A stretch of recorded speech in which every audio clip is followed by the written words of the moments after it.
Mose igice cya 3 umurongo wa 3. Mbega babiri bojana bataraganye. Subiramo. Mbega babiri bojana bataraganye. Somera mu gifaransa. Deux hommes marchent-ils ensemble sans en être convenus? Bibiri ivuze ngo mbega babiri bojana bataraganye. Nta bantu bashobora gufatana urugendo batabanje kubivugana. Uretse uri umusazi gusa, ariko abantu bagomba gufata urugendo, bagomba kujana ahantu kanaka, bagomba kugendana, barabanza bakabivugana. Defwa habariho kumvikana, habariho kuvugana, je nkunda ibi, je sinkunda ibi, turagenda uku, turumvikana. Turi mu kwezi turiko turavuga, turangiza turiko turavuga kugendana n'Imana, kugendana n'Imana, kugendana n'Imana. Iyo turiko turavuga kugendana n'Imana, nagomba mwumve ko n'urugendo dufata tuja ahantu kanaka, ariko Imana vyarayihimbaye yuko idashaka kudutegeka gusa, ariko iragomba kudufata ukuboko kugira ngo dushobore kujana. Mugabo ntidushobora kujana hatabanje kuba kumvikana ingene tugenda muri urwo rugendo. Nico gituma abantu benshi kugendana n'Imana ntibazi ko hari ikiguzi bisaba. Nagenda abarire hari ikiguzi bisaba, ariko kandi harimo umugisha udashobora kugereranywa n'ikintu cyose iyo umuntu ari karagendana n'Imana. Hallelujah, hallelujah. Mwongeza avuze ngo those who work with God will always reach their destination. Abantu bagendana n'Imana bazokwama bashika ku iherezo canke ku mpera y'iyo bategerezwa kuja. Nagomba ndakubwire ngo uzi neza kuri kurajana n'Imana si kibazo cahuza guca. Hello. Si kibazo yuko ushobora guca mu muriro mwinshi. Si kibazo cyuko ushobora guca mu mazi menshi. Si kibazo cyuko ushobora guca mu bugaragwa. Si kibazo cy'ahantu ushobora guca. We ube suri kuri kuragendana n'Imana. Kuko ni washeregwa no mugobo gw'intambwe, nubwo mu ntambwe yategerezwa kukurya, ugasangwa muri ko mugendana n'Imana. Ugasangwa muri ko mugendana n'Imana. Nawe woteregwa mu muriro, ube suri ngateregwa mu muriro. Nta bwoba bw'umuriro mfise. Fise ubwoba Imana turi kumwe. Turi kumwe, nta mpamvu yo kugira ubwoba. Niba nkorora kuri etage, hari ijambo rivuga ngo azorungika abamarayika bandamire. Pourvu que ndi kumwe n'Imana, ndiko ndajana n'Imana. Rero nagomba mwumve security ikomeye, uburinzi bukomeye, nukumva ko ndiko ndagendana n'Imana. Muri no mariage, muri kano kazi, muri no decision ndiko ndafata, eske ndiko ndagendana n'Imana? Ndafise accord y'Imana. Chafse accord y'ubwenge bwanje gusa. Mere kuri iki. Iyo tuza kuri Yesu, birivuga ngo uwo umwana haye umwidegemvyo agira umwidegemvyo nyakuri. Tuje kuri Yesu, hari umwidegemvyo aduha, tukidegemvya koko. Ariko nagomba mutahure umwidegemvyo aduha awuduha par rapport ya Satani n'isi. Aduha kwidegemvya ku vya karande, aduha kwidegemvya ku bubasha bwa Satani, aduha kwidegemvya ku rupfu. Ariko kandi kugira ngo dushobore kujana nawe, acatuha apana umwidegemvyo, acatugira imbohe ziwe.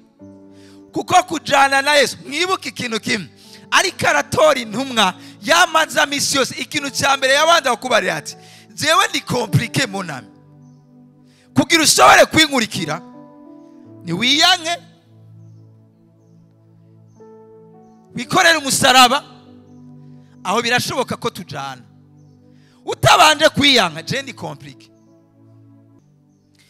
Habanza kuba renoncement, kwiyanka canke kumenya kurekura, kumenya kudependa. Au fait, tuje kuri Yesu tuba independa ku by'isi na Satani, ariko twiga kuba dependa, kugengwa n'Imana, niho dushobora kugendana nayo. Tutiga kudependa kuri yo, kugengwa nayo, sindababesha nibikunda kugendana n'Imana. Ukifisa akantu ngo on ne sait jamais, faut gumana kanyamuji, ntawubizi.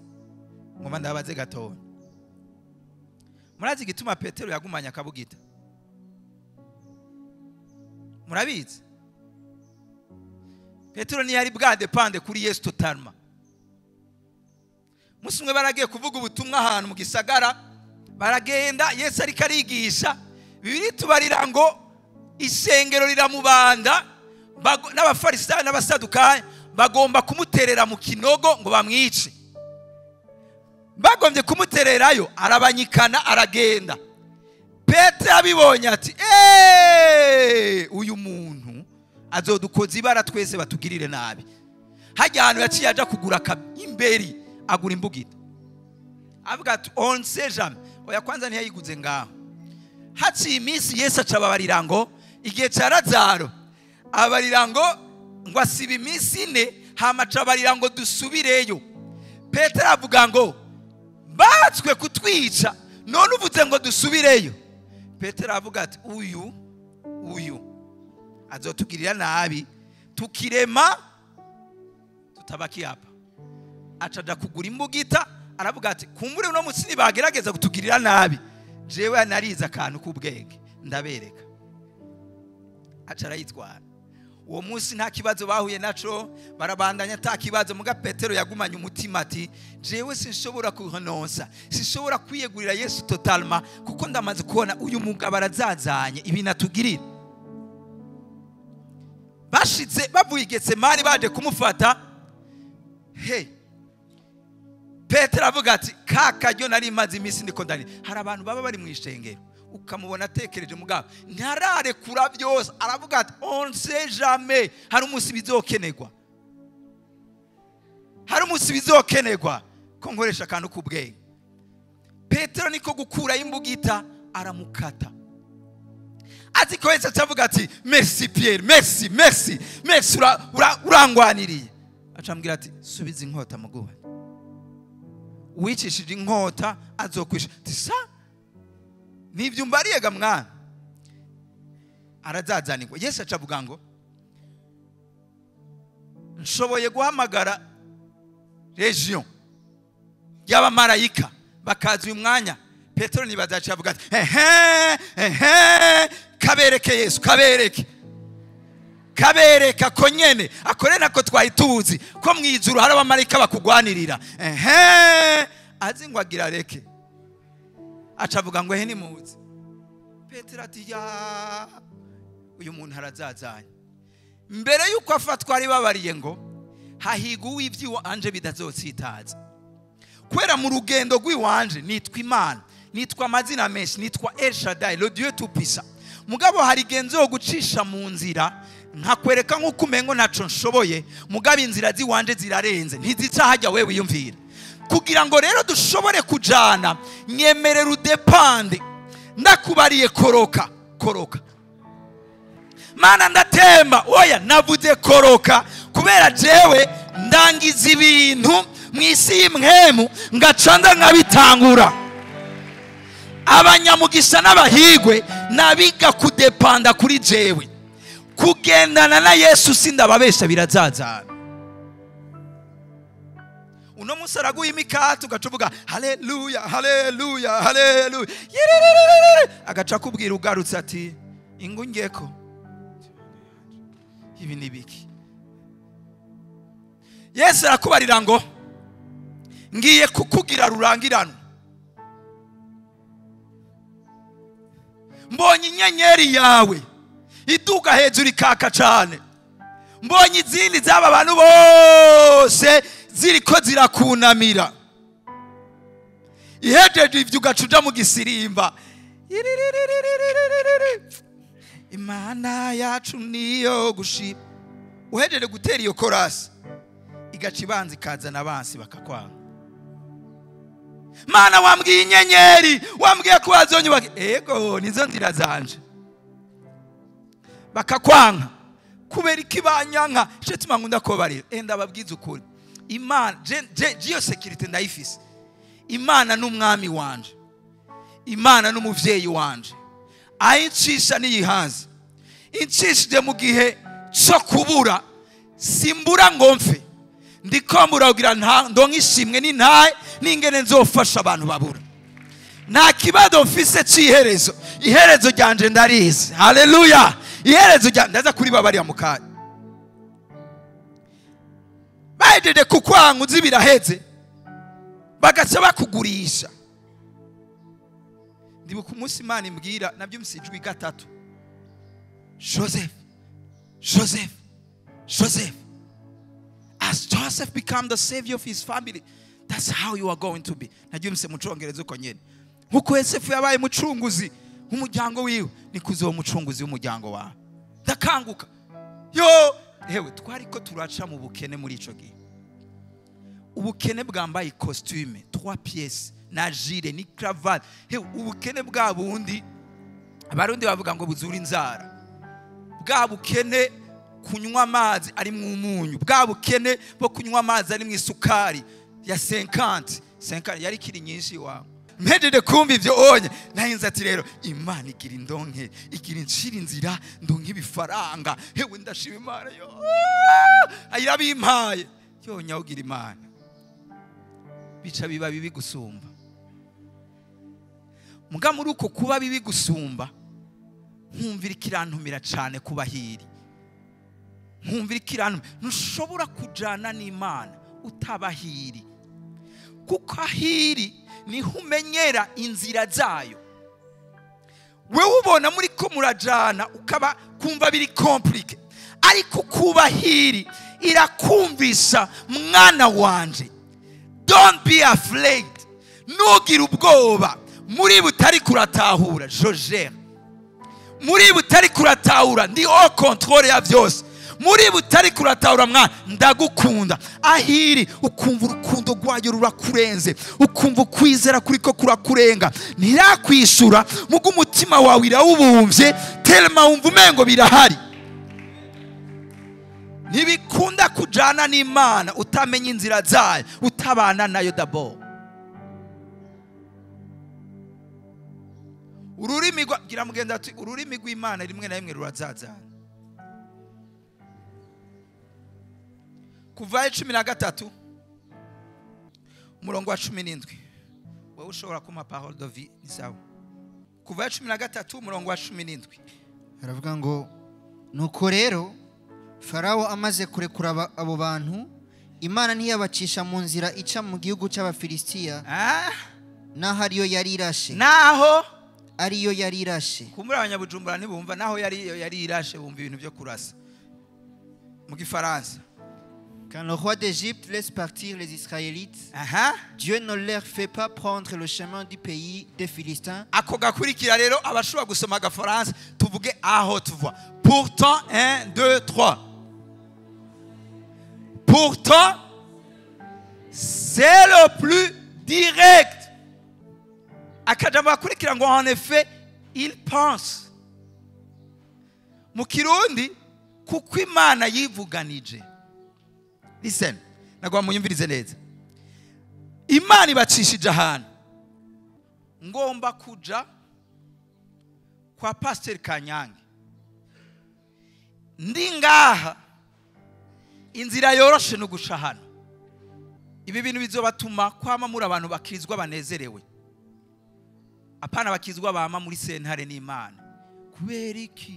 Kubera iki babandi cyari ubumera nariye ujya twarasengana ujya twariganye nije namubwiye ubutumwa nije namusengeye kubera iki ni kuki hewe ni kuki uzoguma muri ivyo ucunywa kuki yewe kwimibabaro ucuguma muri kuki uciwa muri mukizwa rushe yamari karavuga ivyima bikyo abarambiye bataje ivy'Imana sukwaza ucumukizwa yama yijiri wabishe. Ariko iyi message nikuzana kumenya inzira z'Imana, nikuzana kumuya umunyamahoro malgré que ibintu bitariko bigenda uko babishaka. Ngo Imana niyashima kubacisha muri ino nzira ija kwa Pastor Kanya, nubwo yari hafi. Imana reka mfate ngomba kuja kwa Vidani.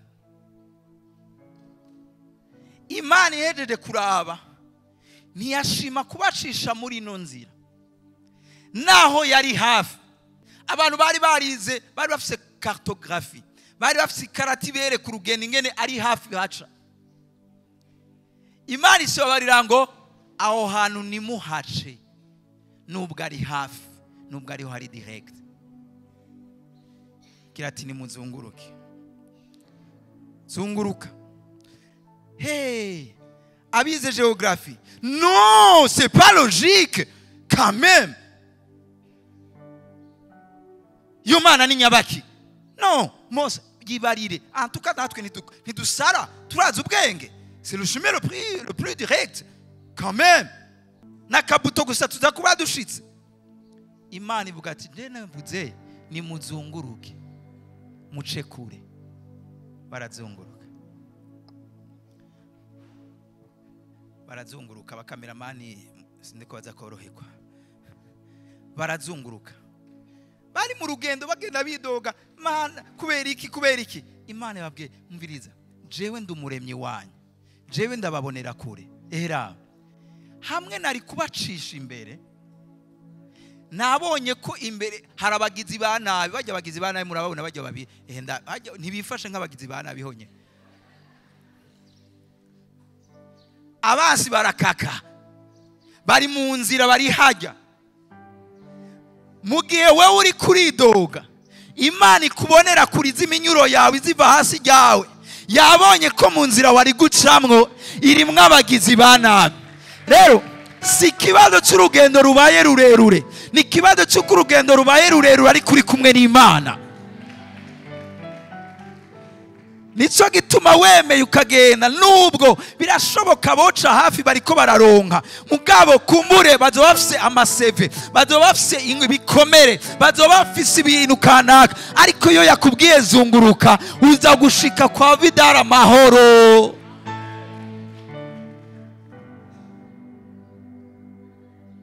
Ico tuma dufise abakizwa bafise inkovu zaje ryari, yarakubwiye ngo zunguruka, nawe uti kame ibyo twarabyize. Nta bantu murumva mushobora kuganira muri ko muravugana,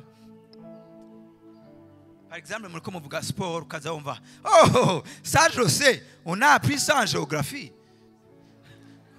We muri ko muvuga shime gacobwira ati ibyo twarabyize muri géographie. Hari abakristo rero bataradepanda kuri yo, bafise ibikomere. Imana ikabwira ati no, reka ico kintu, reka uwo muntu, reka uri biinye. Oya kame tumunyamuji. Ega misiko siko mtoto wa birimani, sindi mu birimaniye. Cyenda umwana wo mu gisagara,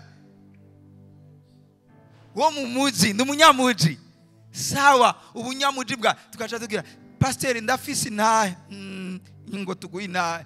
Pasteur urumva shengero ry'Imana, jewe nari narakijijwe, byari bimeze gutya na gutya, nagendana n'Imana, ariko mu gihe sindi ibintu byamfashe, ntangura kwifatira inzira ziwanje, numva umenga Imana no yiterera hariya. Bana b'Imana, Imana irikira kurondera, ukatubwira urazana Imana yancishije. Sawa, hari he tubwira intaye. Mugabo iyo ntaye yavutse kubera iki? Wanse kuzunguruka.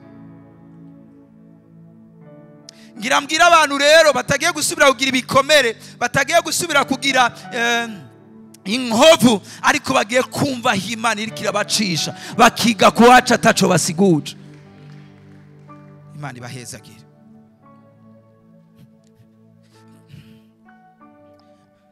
Kugendana n'Imana mubanze mucumbisha kintu, harimo dependance, harimo kugengwa nayo, harimo kumva ama instruction Imana ikubwira.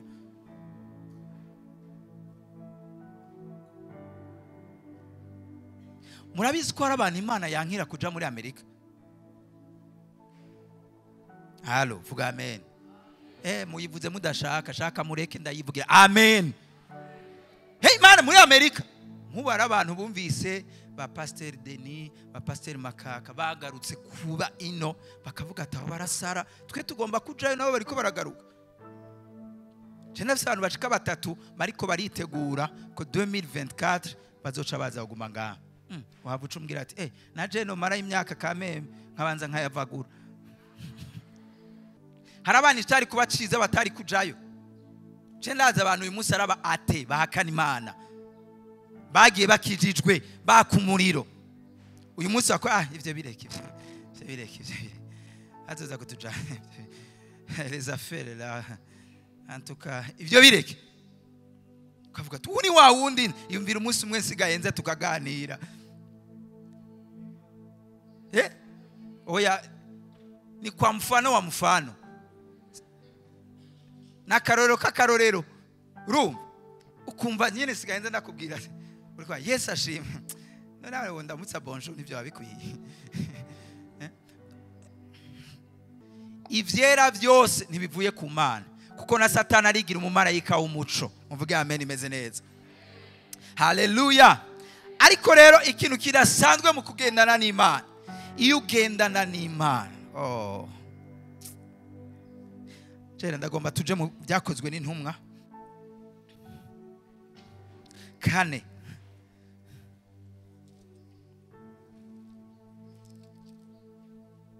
Uhere ku murongo wa 13.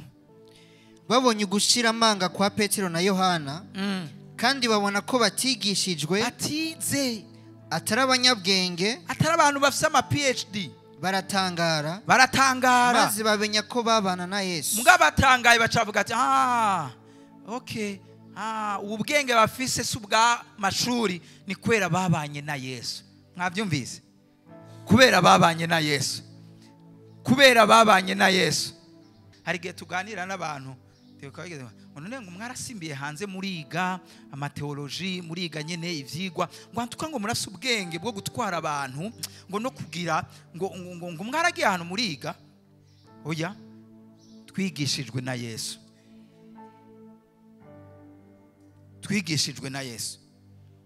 Yo wigishijwe na Yesu, urashobora guhanura umutama, urashobora kugira inama nziza, urashobora gukora igikorwa kirimo ubwenge. Si kubera amashuri, nuko wagendanye na Yesu. Bamenya ko babanye na Yesu. Simba 17. Ariko vye kurushiriza kwamamara mu bantu, tubahahirize ntibongere kugira umuntu n'umwe babarira muri iryo zina. Babahamagaje barabihanikiriza ngo ntibazirukanye ngo bavuge canke bigishe mu izina rya Yesu. Muravyumva? Petero na Yohana barabishura bati namba ari vyiza mu nyonga z'Imana kubumvira, kubarutisha Imana ni mu bitandukanye. Ni mu bitandukanye. Kuko tweho tudashobora kureka kuvuga ivyo twabonye n'ivyo twumvise. Haleluya. Nabo bongeye kubahahiriza barabarekura, kubihanikiriza, babuze uko bo bahana kubw'abantu, kuko bose bahimbaza Imana ku vyabaye. Kuko uwo muntu yararengeje imyaka 40 avutse, uwakoze kwico kimenyetso cyo kumukiza. Simba chapitre 5 umurongo wa 17 manuke. Maze umuherezi mukuru ahagurukana n'abari kumwe nawe bose, nibo muce witwa w'abasadukayo, buzura ishari. Aha bari babarekuye kandi bababuje gusura kuvuga izina rya Yesu. Mugabo baca baragenda bashika bavuga kandi. Bashorera amaboko ku ntumwa bazishira mu nzu y'ibohero rya bose. Ego. Maze umumarayika w'Umwami Imana ahenga mu ijoro yugurura inzugi z'ibohero, abakurayo arababwira ati nimugende muhagarare mu rusengero mubabarira abantu amajambo yose ya bwa bugingo. Come on. Bavyumvise binjira mu rusengero hari nko mu mutwenzi barigisha. Maze umuherezi mukuru azana n'abari kumwe nawe, bahamagaza abanyekombe n'abakuru bose b'Abisirayeli, maze batuma mu nzu y'abanyororo kubazana. Abagendanyi bagiye ntibabasanga mu ibohero, baragaruka arababwira bati inzu y'abanyororo dusanze yugaye atankomanzi iriho namba. En plus iranugaye. Mama. Ntako Imana inzira zayo zigoye. N'abantu bajana nabo barakunda kuririmba ngo uko tubayeho benshi birabayobera. Vyayobeye abayuda, vyayobeye abafarisayo, ndetse n'abasadukayo birabayobera.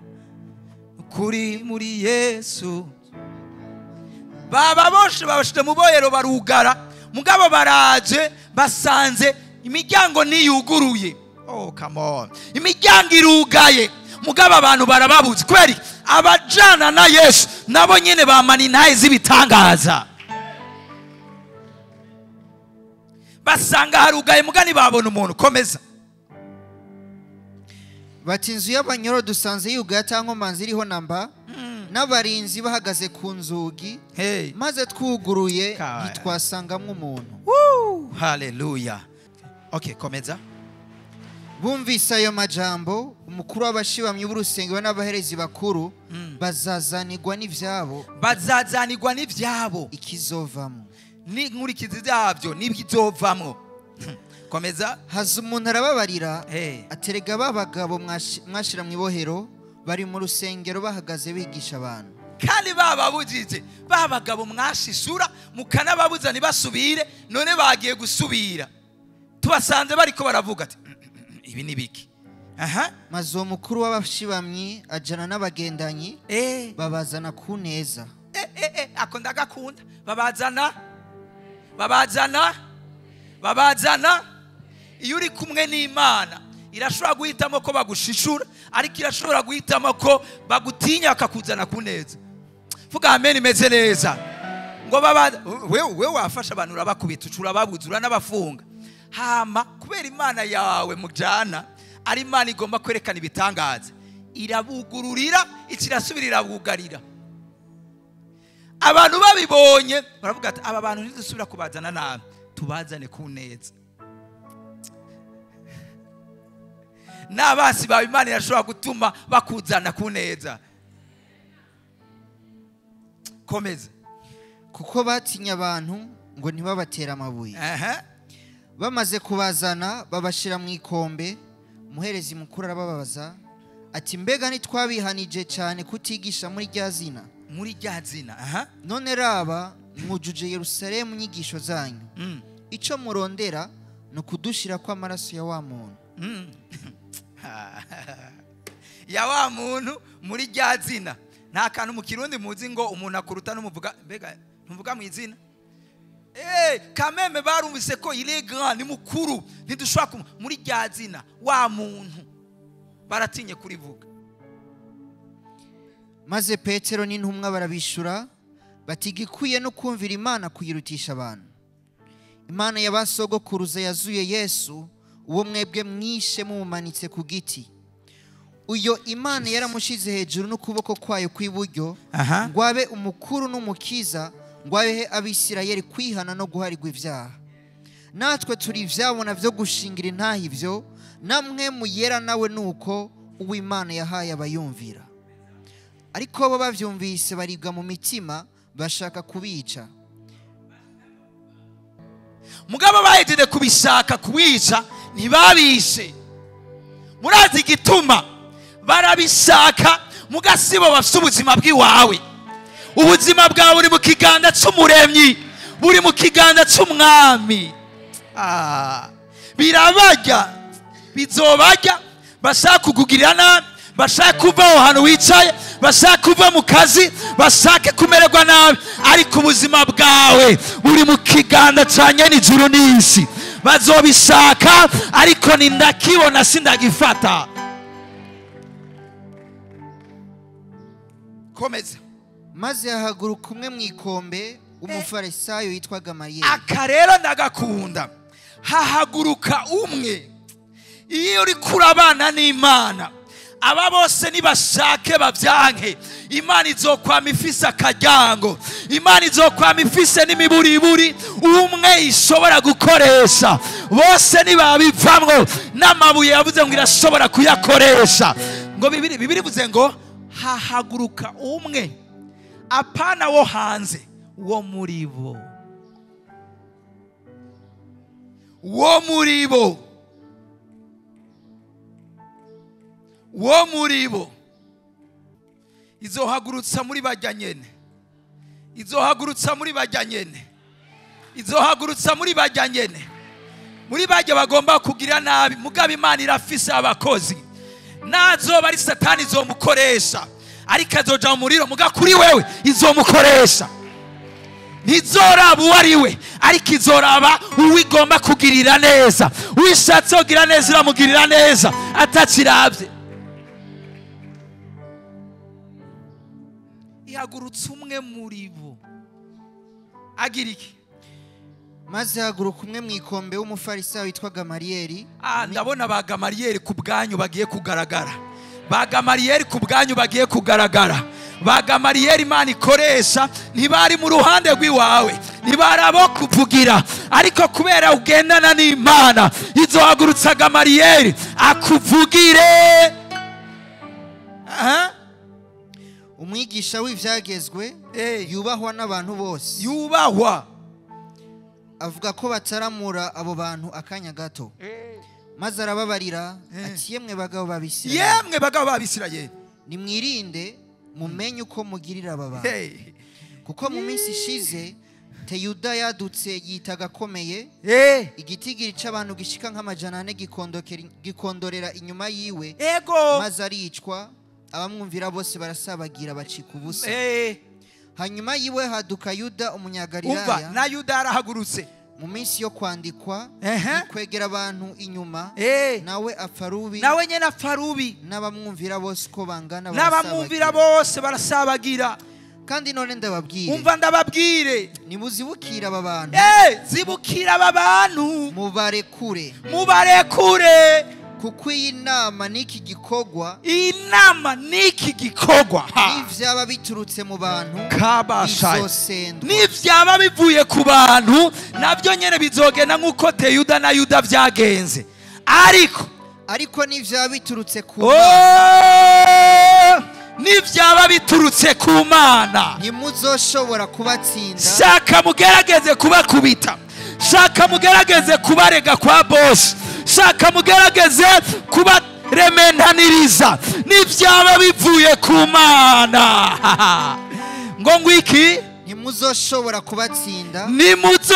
kubatsinda, mwoye kuzosanga mugwanya Imana. Rero nimugende buhoro buhoro, urashobora gusanga muri ko mugwana n'Imana. Hama mu makuru dufise kandi yo kwizerwa, nta numwe ashobora kugwana n'Imana ngo ayineshe.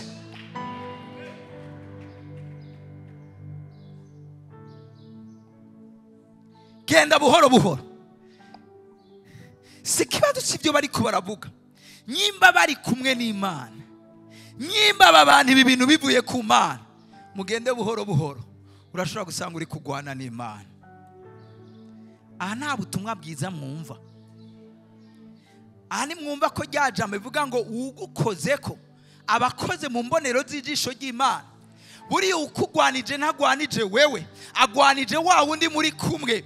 Buriya naho tuvuga kugendana, ariko kandi tugendanana. Nitugendana mu buryo bw'amaboko ariko agendera muri twebwe. Rero ukugwanije nagwanije wewe, aragwanije n'Imana muri kumwe. Genda buhoro buhoro, ntimusange muri ko mugwana n'Imana. Kubera amasaha reka ndezime gutya. Misi yose abantu bagendana n'Imana hama hariko haraba exception. Hama hariko haraba exception. Fasha exception akivuge mu Kirundi. Irukejera mu itanguriro 5. Uhere ku murongo w'8. Tangurisha 5 murongo w'8 haravuga ngo iminsi yose Seti yamaze yabaye imyaka 912 araheza arapfa. Mugume musunya aka kajambo ngo araheza arapfa. Enosha amaze imyaka 90 avyara Kenani. Enosha amaze kuvyara Kenani amara imyaka 815 ayivyaramwe abahungu n'abakobwa. Iminsi yose Enosha yamaze yabaye imyaka 900 n'indi 5 araheza arapfa. Kugira basi ncungura umwanya simba rero kuri 24 era kuva kuri aho 6 baguma bavuga ngo nakavyara naka arapfa, nakavyara naka arapfa, nakavyara naka arapfa. Ikintu cyose iguma kibahuza nuko barapfuye baciye bapfa. Ariko bagira tubwire kuri 24 ubundi muzo exception. Kandi Henoki yagendana n'Imana. Henoki yagendana n'Imana araheza ntiyabakiboneka. Please, ya sikre yaguma yisubiriza batsavuga ngo hamarapfa. Uyu wewe kubera kugendana n'Imana amategeko arahindukiye ngo ntibaba bakimubona. Amen, meze neza. donc ibyari ko biraba ku bandi wewe kubera kugendana n'Imana arahinduye amategeko y'isi ntibaba bakimubona.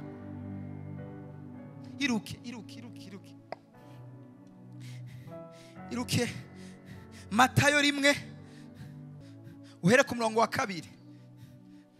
Matayo igice cya 1 umurongo wa 2 baravuga ngo Aburahamu yavyaye Isaka, Isaka yavyaye Yakobo, Yakobo yavyaye Yuda n'abandi bavukana. Yuda yavyaye Peresi na Zera kuri Tamari, Peresi yavyaye Sironi, Sironi yavyaye Ramu, Ramu yavyaye Aminadabu, Aminadabu yavyaye Nahasoni, Nahasoni yavyaye Salomoni, Salomoni yavyaye Boazi kuri Rahabu, Boazi yavyaye Obedi kuri Rusi, Obedi yavyaye Isayi, Isayi yavyaye umwami Dawidi. Surinya ukanu umwami. Aha. Dawidi yavyaye Salomo kuri muka Uriya, Salomo yavyaye Rehobowamu, Rehobowamu yavyaye Abiya, Abiya yavyaye Asa, Asa shaka wigereze nga inge ndabereke sindi ko mwabonye akadetaye ku murongo wa 6 bavuze ngo abyara umwami Dawidi. Mumvirize ndababaza ikibazo, Salomo yari umwami? Yarabaye umwami? Allo, Salomo yabaye umwami? Rehobowamu yabaye umwami? Barabaye abami n'abandi ba Yoshafati barabaye abami, mugabo nta numwe bigeze avuga ngo nakabyara naka ngo umwami Salomo. Mugabo ageze kuri Dawidi kameme barashize akantu abyara umwami Dawidi. Kubera iki? Harana Imana ishize aksa. Dawidi yari umuntu yamenyereye kugendana n'Imana, yari umuntu yamenyereye kubana n'Imana. Nukuvuga bariko barabyara. Umviriza abashingana y'abafasoni munyumviriza. Turashobora kuba dukora akazi kamwe muga nivo atari zimwe. Kubera iki batavuze umwami Salomo kandi yarabaye umwami ariko bakasurinya umwami Dawidi? Uyu muntu yarafise exception kubera kubana n'Imana, kubera kugendana n'Imana. Turashobora kuba abaganga twese ariko nivo ntizibe zimwe. Turashobora kuba abaririmbyi twese ariko nivo ntizibe zimwe. Turashobora kuba turi abasirikare amapete namwe ariko influence nivo ntiyimwe. La différence yagaze hehe? Ubana n'Imana gute? Ugendana n'Imana gute?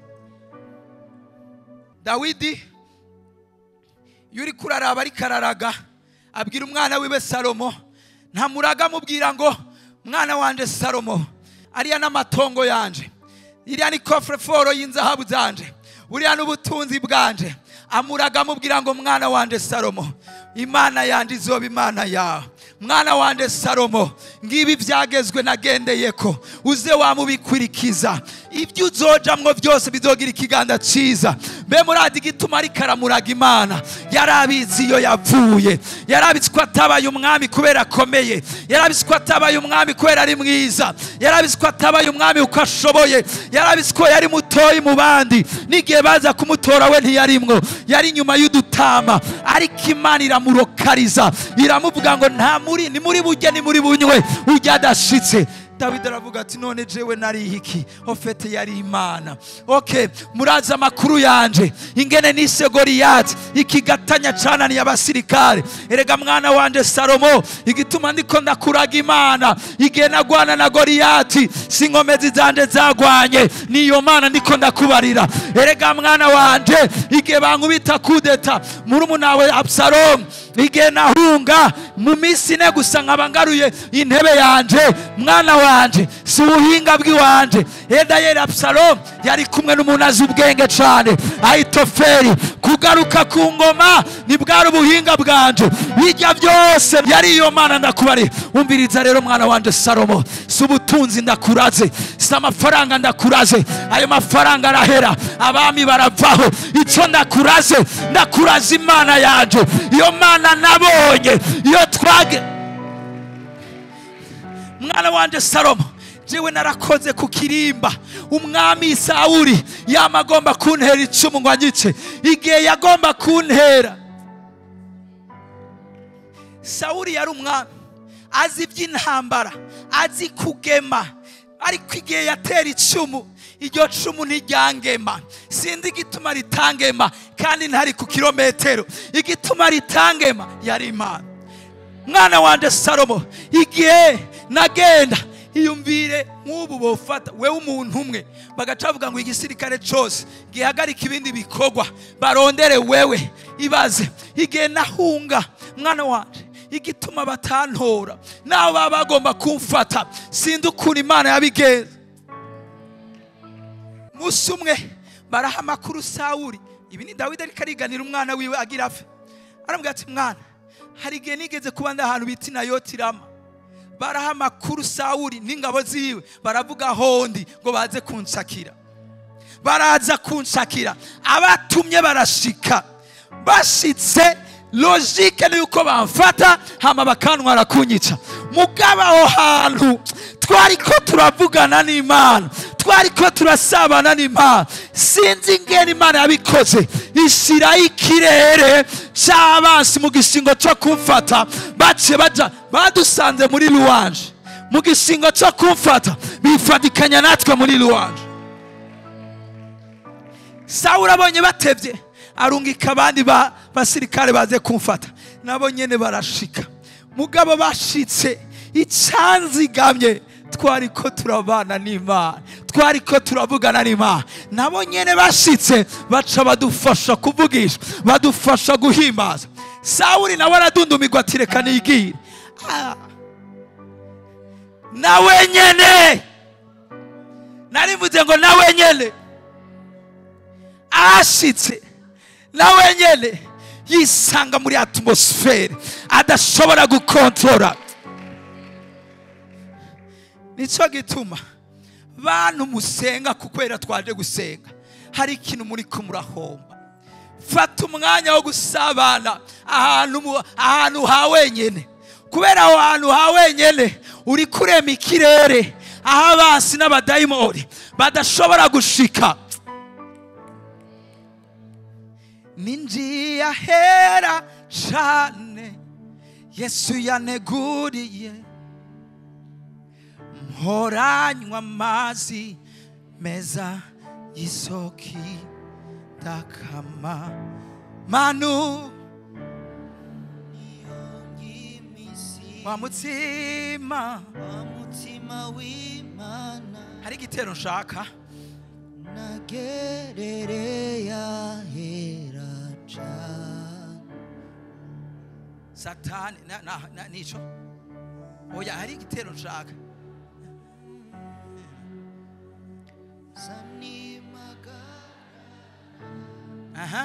ngo turase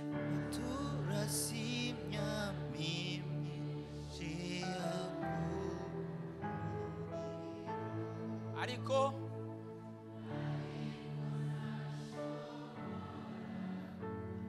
shingu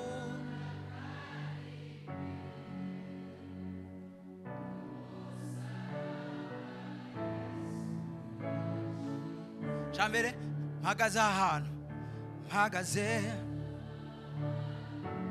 ndatangara mbonye imigabo